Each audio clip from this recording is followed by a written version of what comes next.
This is a song, I wrote this about 3 years ago as well. And the story I like to tell about it is that my grandfather was probably one of the most inspirational and influential people in my life. Passed away over the summer, just shy of his 92nd birthday. And this melody began to play in my head the day after. The funniest thing was that I wasn't really sad when I heard the melody. I was more proud about what he had done because my grandfather was part of a generation of people in Hawaii who did some pretty amazing things. He was not Hawaiian. He was Japanese or American of Japanese ancestry.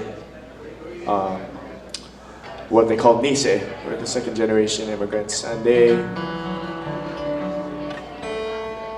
faced systematic discrimination in the Hawaiian Islands throughout their childhood and their adulthood, from their grades in school to finding good jobs later on. They fought tooth and nail to make a better life for themselves. And when the Japanese attacked Pearl Harbor and the United States went to war, as their families were being sent to the internment camps, rather than resent their country, they chose to fight for it.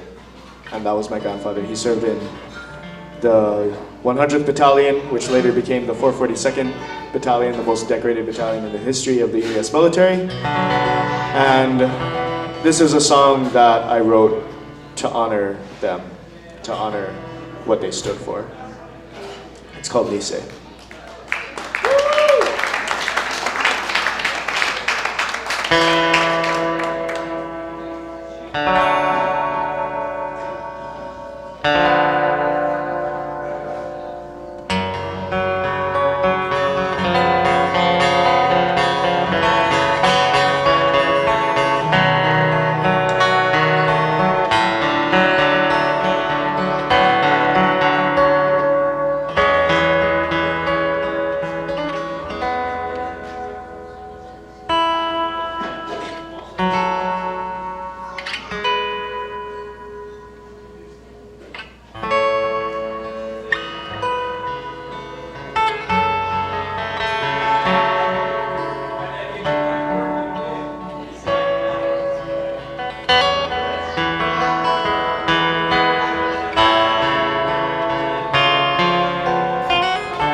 Thank you.